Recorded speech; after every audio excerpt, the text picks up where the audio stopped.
Olá, eu sou o professor Emerson e nós vamos dar continuidade aos nossos estudos de História.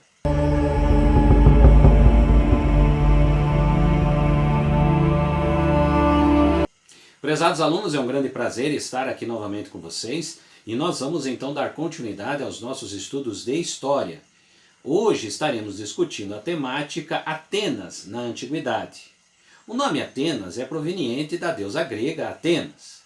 É uma região localizada ao sul do território grego. Na Antiguidade, desenvolveu muito poder na região.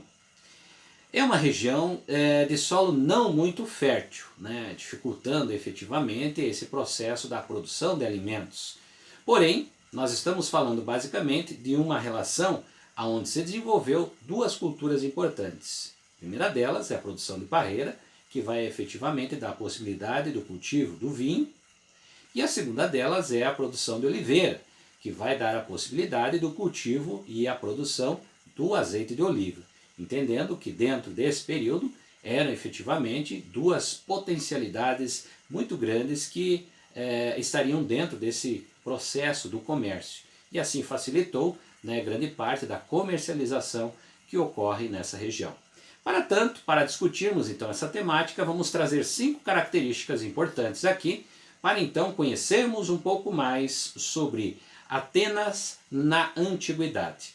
Vamos então à nossa primeira característica.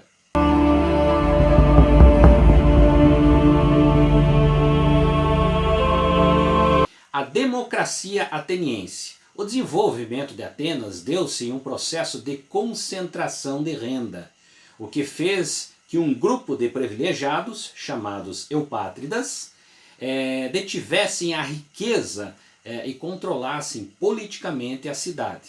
É claro que também nós estaríamos relacionando aí o controle econômico, a partir dessa concepção, ou seja, desse grupo forte dentro aqui de Atenas.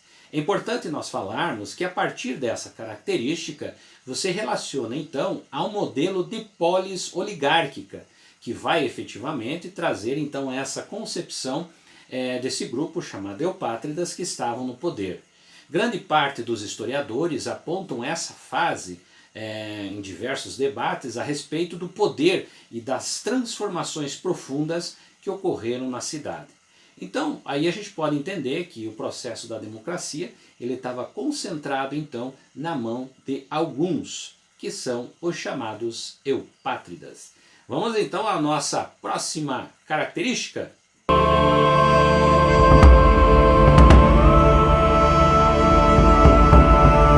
Guerras. As guerras elas fizeram parte dentro desse contexto, que foi um contexto muito importante. É claro que quando tratamos basicamente dessa relação de poder, consequentemente nós temos aí efetivamente a expansão do território.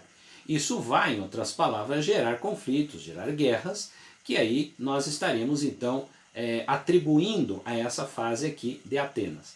Talvez uma das guerras mais importantes que nós podemos citar dentro desse contexto são as guerras médicas, Foram os conflitos travados entre gregos e persas na antiguidade. E aí a gente vai efetivamente observar que são duas potências nesse momento. Portanto, estamos falando de um conflito muito importante para essa fase, ou seja, modificou muito esse cenário. Entendendo que Atenas também está numa posição privilegiada na Grécia Antiga, ou seja, o seu próprio contexto geográfico natural favorecia efetivamente essa relação de deslocamento a partir do mar. Então aí nós temos também um processo importantíssimo que vai facilitar grande parte das defesas e também dos ataques relacionados a essas guerras que ocorrem. E aí, como citamos, as guerras médicas talvez sejam as guerras mais importantes que ocorreram nessa fase. Vamos à nossa próxima característica?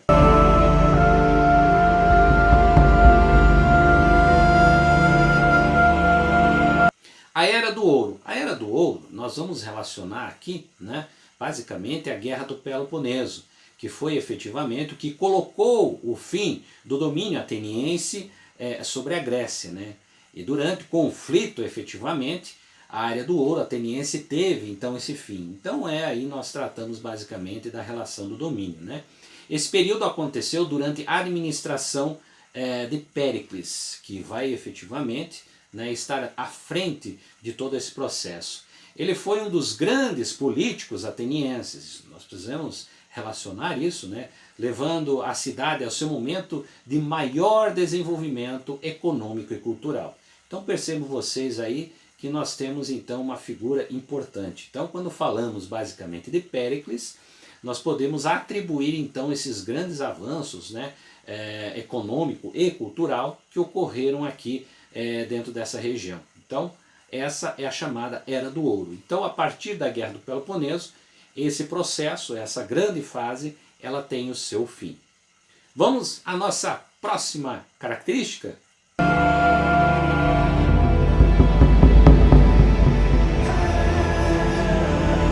Sociedade ateniense. Então aqui a gente trata basicamente do processo daquela chamada pirâmide social que compõe a sociedade ateniense.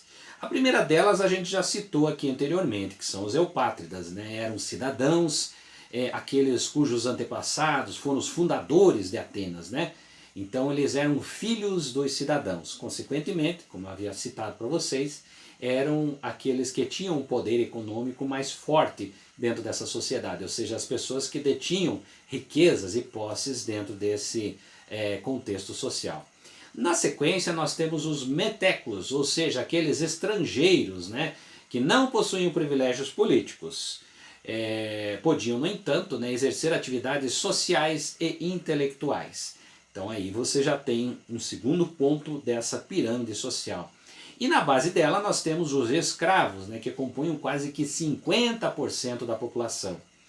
É importante nós entendermos que a partir das guerras, por exemplo, os povos conquistados, eles se tornavam escravos, então estavam dentro dessa sociedade, eles pertenciam a essa sociedade também, dentro dessa concepção, ou seja, da situação de escravos nesse momento.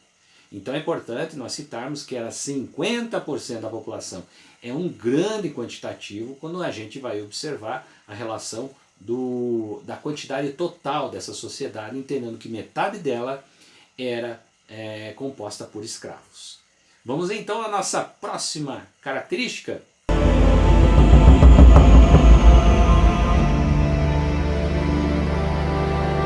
A organização política de Atenas, né? Atenas era formada pelas seguintes instituições e organismos. Percebam vocês que nós vamos tratar basicamente aqui dos processos mais importantes dessa formação. A primeira dela nós citamos aqui a eclésia, ou seja, era a Assembleia Popular, né? Dela participavam todos os cidadãos, né? Nela eram feitas as leis, resolviam-se todos os negócios da cidade. Então percebam vocês, nós estamos falando aqui da eclésia, que talvez uma das grandes e importantes assembleias que ocorriam nessa sociedade. Em segundo momento nós tínhamos a bule, que era o Senado ou o Conselho dos 500, né, que preparava os projetos de lei a serem votados basicamente pela eclésia. Então você tinha ali, no caso, a bule, que era onde se organizava todos esses processos, que chegava então em um segundo momento a eclésia que iria votar efetivamente os projetos apresentados pela bule, né? Seus membros eram escolhidos por sorteio, né? Então quando a gente vai falar da bule, são membros escolhidos pelo sorteio e tinham um mandato de 1 ano. Então durante 1 ano eles estavam a serviço da bule, né? Então eram os componentes, né? Os pertencentes ao Senado, que era efetivamente a ideia do Conselho de 500. Na sequência nós temos a Eleia, né, que era o órgão principal. Aí a gente está falando basicamente da relação do judiciário, do órgão do judiciário, né, uma espécie de tribunal popular. Então ele estava mais ou menos dentro desse contexto. Seus integrantes eram escolhidos por sorteio entre os cidadãos. Então dentro dessa relação você observa que 3 estruturas eram importantes. A eclésia, a bule, né, e a Eleia, que é, em outras palavras, onde você vai efetivamente fazer a aplicação das leis que eram constituídas dentro desse cenário. Espero que tenha contribuído para vocês conhecer um pouquinho mais sobre a história de Atenas da Antiguidade no nosso Flash da História. Nos encontramos no nosso próximo vídeo.